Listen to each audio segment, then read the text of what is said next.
Welcome back, ladies and gentlemen, to the first game of the evening. Team Xenia on the blue team going up against Team Lunatik eSports on the red team. As always, I'm going to introduce the boys on blue, and my buddy here is going to introduce the boys on red. So here we go. On Team Xenia, we got you guy playing the support Sobek, a child soldier playing the Kukulkan mid, Kumba Carnage playing the Circuit, taking her into the jungle. John Isn't Real going to take that tier into the solo lane. Last but not least, Monumental Power playing the Muzenkab.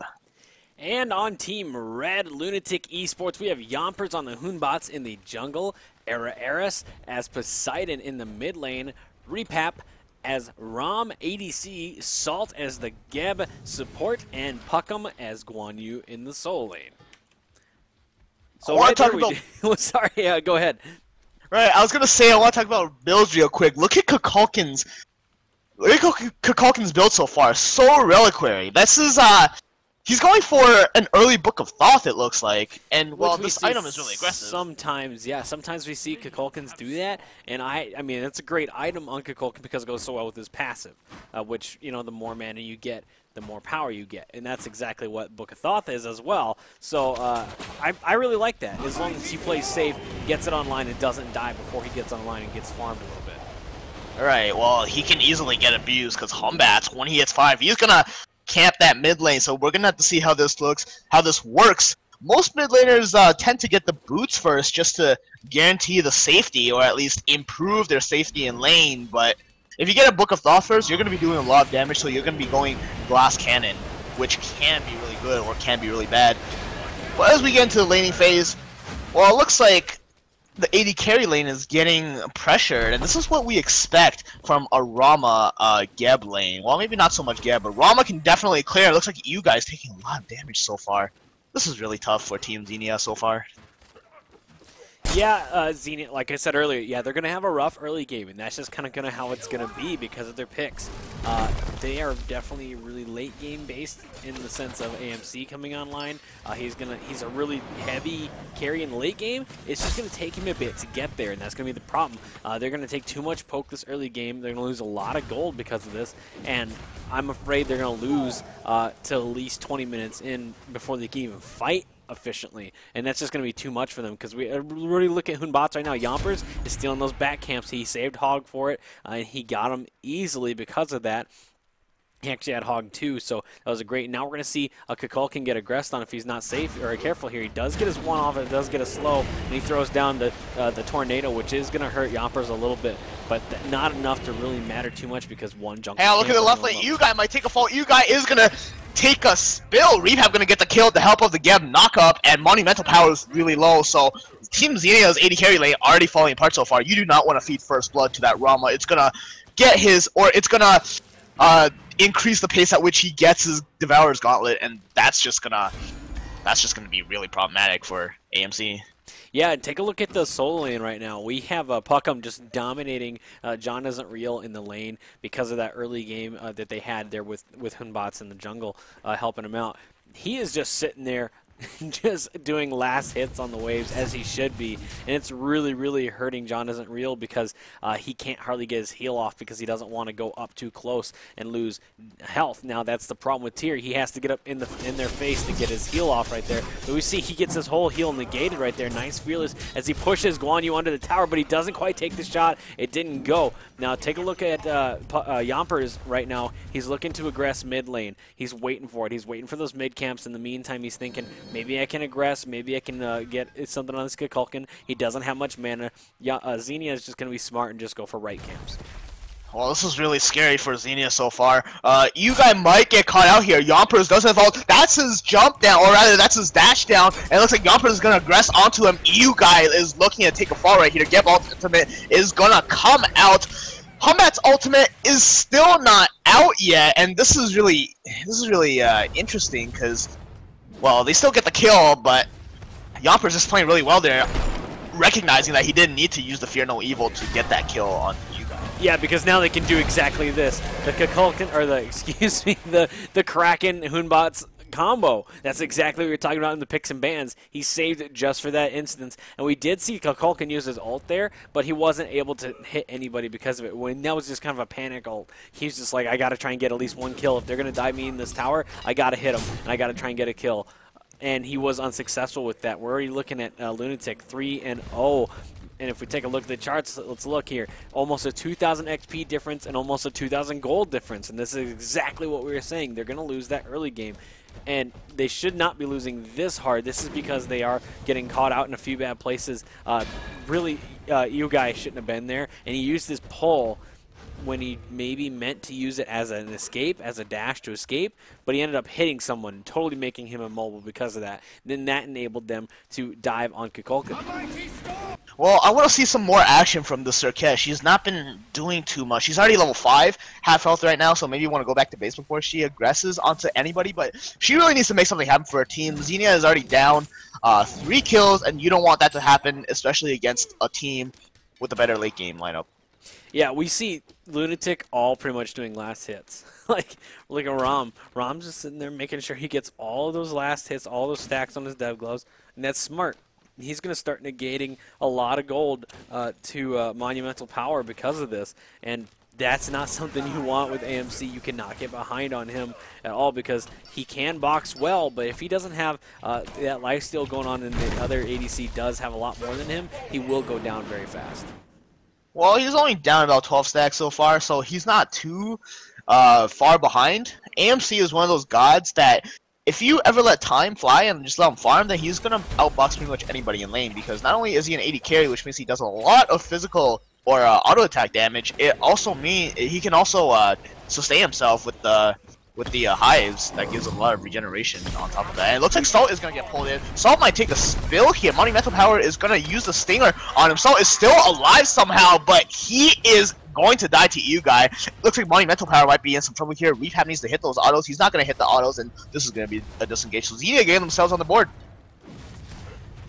I mean, just support's getting caught out, and that's all it is. Sometimes you want to go aggress there, and you want to go see if you can maybe snag something on them, and then you go, and then you figure out that, hey, maybe that wasn't the best idea to go aggress. Oh, hey, look at Puckum. Puckum in the right lane is going to get Circuit ulted. Puckum is still not using his ultimate yet, and Kumba is going to get the kill, but Rehab returns, and Monumental Power gets a kill on Yamper, so 2 for 1 in favor of Xenia all across the board. Taking a look at the graphs, they are still down 2,000 experience, 2,000 gold, so they're going to have to get more kills, more farm out of that, but so far they're making a decent comeback. Yeah, and that's exactly what I mean. They're still 2,000 gold and XP behind though, and still under 10 minutes. That can mean the difference in a big team fight, honestly, because that could be, you know, almost one item or at least a tier 2 of any item or some actives. You know, the actives really matter, and right now we see a lot of actives on the board actually. More on Xenia's side though, because like, look, we see a teleport on tier. He needed that just to stay in the game basically, because we saw Guan Yu totally just keeping him out of lane. Puckum doing a great job of just negating a lot of farm to him, and that's why he needed to get that in order just to stay in this. That sucks to have to get that as a support or as a solo laner, and we see both ultimates come out right now on them both. Guan Yu just, or Puckum, you know, forcing that ultimate out of tier as well. Not really getting much out of that except for a little bit of poke and forcing the tier ultimate. Tier is so hard to pin down, especially as someone like Guan Yu who has no hard CC except for his ultimate. But we see that Tower Assault just shredding tier, and that's really a big problem for him.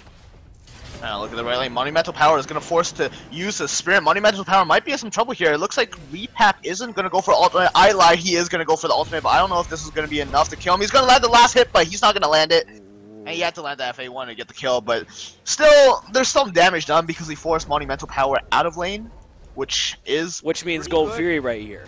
Look at, they're all right there. It's a 4-man on the Gold Fury. I don't even think Xenia knows that they're there. They have no wards. They have 1 deep, but Lunatic is going to easily take it just under 10 minutes, too. I mean, that's a great thing to do. If you can get that Gold Fury early before 10 minutes, that really puts them behind. Now, if we look at the gold, they're 30, almost 30. Yeah, they're sitting 3,500 and 3,500 XP and gold. That we're starting to see this landslide now, and this is way too early to have that big of a lead. Well, Lunatik eSports isn't getting any kills, but they are getting objectives, and that's equally, or that's actually sometimes That's better than more. kills. Yeah, that is more than who kills. Who cares if they Fury. kill them? If they're killing their Titan, then that does not matter if they didn't die once the whole game. You know, that's the thing. People really go for kills all the time when they really need to worry about just pushing people out of lane, whether that be killing them or whether that be, you know, doing so much poke that they have to leave. Either way, you're winning in some sense if you make sure you capitalize on it by taking a tower, or at least getting a few waves of farm that your enemy didn't get. Right, and well, Puck'em isn't, or rather, both solo laners aren't doing too much for their team right now. They're not rotating, they're not getting any kills. It looks like Eris might die here. Era is going to die to Amus and Caps. Bees. Die to the bees. Now, we're seeing mid camps come up right now, so a huge rotation right now from everybody. Kukulkan is a little low to be over there. He needs to be very careful. He wanted to help secure those as fast as possible. And we maybe see Serket going on Humbots here as well, but he's just going to turn around an overhand smasher, push the whole wave under the tower as he goes for the right camps, which are definitely free to him unless Kumba Carnage wants to go for it. I don't see that happening. I'm surprised that we're not seeing more team fights. Yoppers had his ultimate up for quite some time, and he's not really invading with his team. He's not really doing anything with it, but as I say that, he's going to head into the left jungle, perhaps looking for an invade as he heads aggressively towards the red buff. This might be engagement heat, but this is a 2v1. He's going to use his Fear over here. Serket ultimate is going to come out. Yoppers might be in some trouble. He's all alone. I lie, Geb is here now. Monumental Power is going to look to do something, just anything, and Repap is here. That Rama is hurting a lot. You guy is or just lost a lot of his health, and this is gonna be a disengage, as nobody fell in that engagement. And that was just a lot of great poke, but Lunatik needs to start picking them off. Oh, hold up, chat. A child soldier might get caught out here. Humats is gonna aggress. Kraken gonna come out. Kokokino is gonna come out. It looks like Yopper's gonna take a spill, and a child soldier survives. Oh he man, walked really? away with just 39 health in that engagement. And luckily, he landed that ultimate, which knocked him forward, knocked Yoppers under the tower, and that last shot hit him and killed him. If he hadn't gotten hit by that tower, he wouldn't have gone down there. That was a great play on his part. That was a great play, and had that not hit, well, this is the strength of Kukulkan. It's the knock-up, and hold that thought. Puck'em might get aggressive onto here. Puck'em is going to get forced in the tower. Serket is coming in, misses the taunt, and it looks like Puck'em is going to survive. So both solo lanes really tanky tier, a warrior with a lot of stats and a lot of health and regen, and Puck'em on the Guan Yu also with a lot of health and regen with the first ability. So both these guys are, you know, really bad targets. So Puck'em is going to use his ultimate here, perhaps looking to aggress onto Johnny. Well, he's going to dive the tower for it, but he's not going to dive further because he knows it's a bad idea. And well, yeah. Yeah, solo lanes is going to kind of be a back-and-forth battle of boringness for a long time. Both are going to be extremely hard to kill because of their ultimates and because of their mobility. Guan Yu has that nice dash, plus is riding the horse right out of any kind of trouble ever. And Tyr has 2 dashes and a big leap. Like, he is so hard to lock down, you have to lock him down and burst him. And you really need someone like a mage in order to do that effectively. Oh, Tyr might get aggressed onto here. Yoppers is gonna pass by him and not dive the tower. Perhaps a good call, because if you get fearless under tower, no matter who you are, you're gonna be taking a lot of damage as long as you don't have any defense. Right now we see Monumental Power just hunting down Repap. He popped sprint, he poked him with his ult, and then he just took him down. He popped sprint and just ran around the jungle. Nice kill there by Monumental Power. He's really starting to live up to his name and get some of that power in Mazenkab. He's sitting 3-1 right now, has half of his team's kills, and that's exactly what you want from an AMC, especially not known for his early game super damage. You know, he has quite a bit of damage throughout the entire game, but late game is what he's really known for. If he's getting kills early, we're going to see him really get to that late game shred way faster than normal. What I'm really surprised is how Tyr isn't rotating as much. He opted to go for the teleport, isn't going to upgrade it. So usually you get a teleport because you want to teleport and help your team around the map without losing too much on farm, but he hasn't moved out of this lane, and neither has Puck'em. So Blink might have been a better item to get in terms of actives, or maybe even a weakening curse, because Puck'em is gonna heal a lot for his team, but, well, we're gonna see how this goes in the mid game. Gold Fury is coming up soon. I expect a lot of aggression coming out from Lunatik eSports. If you look at all their ultimates, it's up. So you have a Get Blink into Cataclysm, into the Humbats, Fear No Evil, plus the Kraken. That's gonna do a lot of damage to everybody on Team Xenia. And look at this. Look at this positioning. They both know that the Gold Fury is coming up and they don't want to give it away, but at the same time, they're going back to lane because they don't want to lose out on any farm. So this is going to be a huge point of contention right now. Now, if we see you guy back right here, yeah, he did. That could have been bad. Granted, they knew Geb wasn't around. Most likely, they have quite a few wards up, so they kind of knew that he wasn't around to be in that fight. But it's scary when there's a potential team fight happening at your Gold Fury and your support backs. That's initiation time, especially for the other team. Like, that's scary. But they probably had some knowledge of where Geb was and where is able to just say, yeah, it's fine, you can back. If anything happens, by the time Salt gets here, you'll be here. Right, and well, both supports back, so it's not gonna be too important. This Gold Fury still not started. I expect Lunatic eSports to initiate this fight because they have the better team fight composition thus far, and this is what they're gonna do. Salt is gonna go in. It looks like Fear No Evil came out on the Circuit, but Geb is gonna knock her into tower, perhaps saving her, and indeed it is gonna save her. So slight misplay from Salt there. Perhaps forgot to right click to cancel that, but that would have been a big pick if they got it, because that would have been a lot of their damage in the team fight right now. Yeah, we saw Rom go up in the air too right there. He was thinking maybe he could snag that Circuit before he went back, but Repap had no vision onto Circuit there. Kuma Carnage was able to walk away, but in the meantime we see Salt going for that. They are going for that Gold Fury, but they are forced to back off as Xenia just shows up to the fight and says that they want the Gold Fury instead. Oh, Yuga is gonna come in, but he's gonna lose a lot of his health. He has to be very careful here. Yuga is going to die. Repap gonna get that last auto attack. The police is here, says Lunatic eSports, but the Kraken is over here, doesn't do that much damage, only hits Monumental. Era is going to get ulted by Circuit. He might take a spill.